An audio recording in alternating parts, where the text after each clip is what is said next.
इस कार्यक्रम के अंदर बहुत सारे विषय जो है वो छुपे हैं। ये कार्यक्रम शगुन फार्म्स में हुआ। सबसे पहले हम लोगों ने सोचा कि 8 मार्च को महिला दिवस है, तो उस उपलक्ष्य में 8 मार्च को सब महिलाएं जो हैं कहीं ना कहीं प्रोग्राम में व्यस्त रहेंगी। तो सोचते हुए हमने 3 मार्च को ये प्रोग्राम जो है रखा।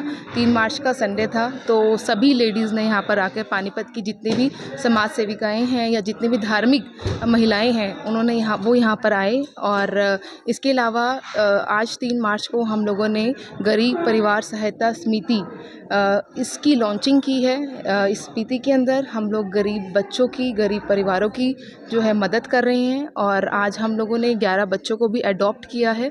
जो बच्चे सुन बोल नहीं सकते उनको लेकिन वो पढ़ना चाहते हैं लेकिन फाइनेंशियली स्ट्रॉन्ग नहीं है, तो उन बच्चों को आज अडॉप्ट किया गया है। और ऐसे हमारे पास जितने भी बच्चे आएंगे जो सुन बोल नहीं सकते या जो डिसेबल्ड हैं और लेकिन पढ़ना चाहते हैं और फैमिली सपोर्ट नहीं कर पा रही है, तो उसको गरीब परिवार सहायता समिति जो है उसको सपोर्ट करेगी। और इसके साथ साथ जितने भी लोग ऐसे हैं जिनके ऊपर कोई ऐसी दुविधा आ गई है या किसी का ऐसा एक्सीडेंट हो गया है लेकिन परिवार के पास नहीं है समय ना पैसा है, तो उसकी जो सहायता है वो गरीब परिवार सहायता समिति द्वारा की जाएगी। और उस समिति को जो है आज लॉन्च किया गया है। इस समिति के अंदर बहुत ही शहर के गणमान्य लोग इसके साथ जुड़े हैं। और सबसे खुशी की बात तो ये है कि इस समिति के अंदर आज हमारे पानीपत के डीसी वीरेंद्र दैया जी जो हैं, उन्होंने भी कहा है कि इस समिति का मैं मेंबर बनना चाहता हूं।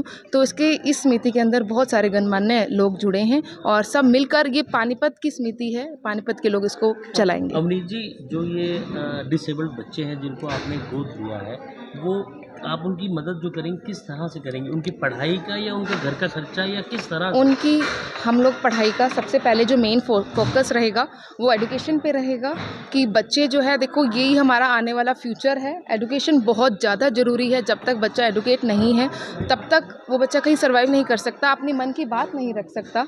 तो सबसे पहला फोकस जो है समिति का वो एजुकेशन पे रहेगा। और सेकंड जो है इस समिति का फोकस रहेगा उन बुजुर्गों पर जो मेडिकली जिनको हर महीने कुछ ना कुछ खर्चा जो है उनको बंधा हुआ होता है लेकिन वो नहीं पे कर पाते, तो उनका। और या अगर कहीं का कोई एक्सीडेंट हो जाता है या कोई ऐसी दुविधा आ जाती है किसी के ऊपर, तो एकदम वो नहीं पे कर पाता, तो समिति उसकी मदद करेगी। कुछ आप ओल्ड एज होम या कुछ इस तरह से कोई कुछ बनाएंगे या मतलब उनके घर पे ही है? उनके घर पे ही ओल्ड एज होम कहीं ना कहीं पर बने हुए हैं, वहाँ पर रहते भी हैं। मैंने अभी देखा एक केस मैं आपके साथ शेयर करना चाहूँगी। अभी पीछे एक बुजुर्ग हमारे उस कांटेक्ट में आए, चमनलाल गुलाटी जी ने हमें उनका नंबर दिया। तो उस बुजुर्ग की नी से नीचे जो टांगे थी दोनों गल चुकी थी, नीली पड़ चुकी थी। और वो मतलब परमात्मा रखने वाला है कि परमात्मा ने उनको बचाया। और इस समिति के मेंबर्स जो हैं श्यामलाल गर्ग जी, उनकी पूरी टीम जो है शोभित हॉस्पिटल उनको लेकर पहुंची और कृष्ण महाराज जी की कृपा से उनकी दोनों लेग्स तो कट गई लेकिन वो अभी भी सर्वाइव कर रहे हैं। तो ऐसे केसेस जो हमें मिलेंगे। अभी एक बच्ची मिली हमें जिसको टीबी है, टीबी होने स्पाइन में टीबी है और वो टीबी होने करके वो बैठ नहीं सकती, वो चल नहीं सकती।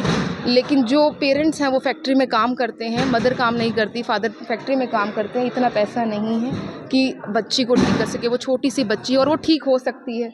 हमने अम्बाला सिविल हॉस्पिटल में उसका चेकअप कराया, उन्होंने कहा कि बच्ची ठीक हो सकती है, तो उसका जो है अब इलाज चल रहा है। तो ऐसे बच्चे जो हमारा आने वाला भविष्य है, जो हमारा आगे आने वाला फ्यूचर है, उसको उन लोगों को हम लोग अडॉप्ट कर रहे हैं। उनके ऊपर हमारा ज़्यादा फोकस है। और गुरबानी में भी लिखा है कि मेरा मुझ में कुछ नहीं, जो कुछ है सो तेरा, तेरा तुझको सौंप दे क्या लागे मेरा। तो हमारा तो कुछ भी नहीं है, हम खाली हाथ आए थे इस संसार में और हम लोगों ने खाली हाथ ही जाना है। तो जो कुछ हमें पानीपत से मिला है वो अगर हम इसी पानीपत के अंदर उन बच्चों पर, उन गरीबों पर लगा देंगे तो हमारे लिए बहुत सौभाग्य की बात है। एक चीज़ और देखी जाती है, राजनीतिक, सामाजिक या पारिवारिक, आपके पिता और जो आपके हस्बैंड है वो काफ़ी ज़्यादा आपको सपोर्टिव करते हुए नजर आते हैं, उनके लिए क्या कहेंगे आप? बिल्कुल, देखो मुझे तो पॉलिटिक्स का कुछ नहीं पता था और सबसे पहले राजनीति में जो मैं आई अपने फादर साहब की वजह से आई। और हस्बैंड ने सपोर्ट किया, फादर इन लोगों ने सपोर्ट किया, तो उन्होंने बाहर निकलने का मौका दिया। तो वो तो मेरे बैक पिलर्स हैं, उनकी तो मैं बात कर भी नहीं सकती क्योंकि उनका आशीर्वाद वो मेरे बैक पिलर्स हैं। आगे क्या करना है, कैसे करना है, जो भी मार्गदर्शन मिलता है वो मुझे बड़ों से ही मिलता है। उन्हीं की कृपा से जो है हम लोग पानीपत में काम करते हैं, जितना समाज सेवा हो सकती है उतनी करते हैं।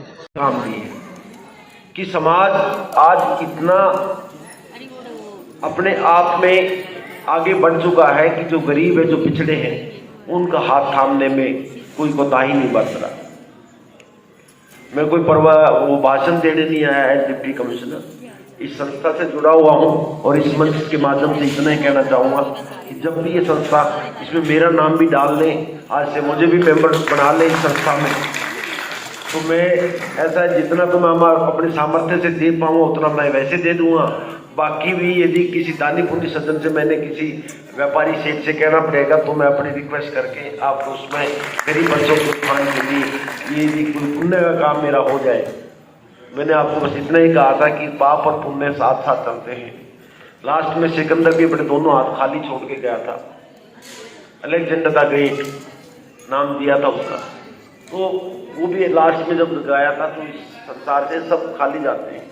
और कभी आपने गीता के बारे में जब गीता का करते तो उसमें एक वैराग्य आता है, शमशान वैराग्य। जब आप किसी की अंत्येष्टि पे जाते हैं तो मन में विरुद्ध भाव आ जाते हैं कि यार सब कुछ ऐसा ही होना है, हमारी यात्रा यहीं से चालू होनी है। जैसे ही हम निकलते हैं उससे 15 मिनट बाद हम प्लानिंग करनी स्टार्ट कर देते हैं, अब ये करेंगे वो करेंगे, हर चीज़ डिसाइडेड है, रिटायरमेंट डिसाइडेड है, पर हमारी मौत किसी की भी डिसाइडेड नहीं है, ना मेरी ना आपकी। ये जरूरी नहीं कि 85 साल के बाद ही परमिट कटना, हमारा परमिट 25 साल में भी कट जाते हैं, परमिट 15 साल में भी कट जाते हैं।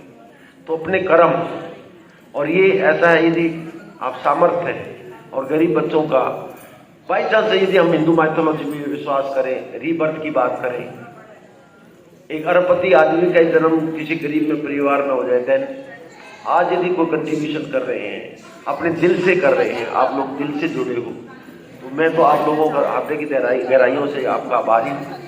और मैं दोबारा फिर कहना चाहूँगा कि मेरे को तो आज से मेंबर बना लो, जो मेरी मेंबरशिप फीस है मैं कल भिजवा दूँगा।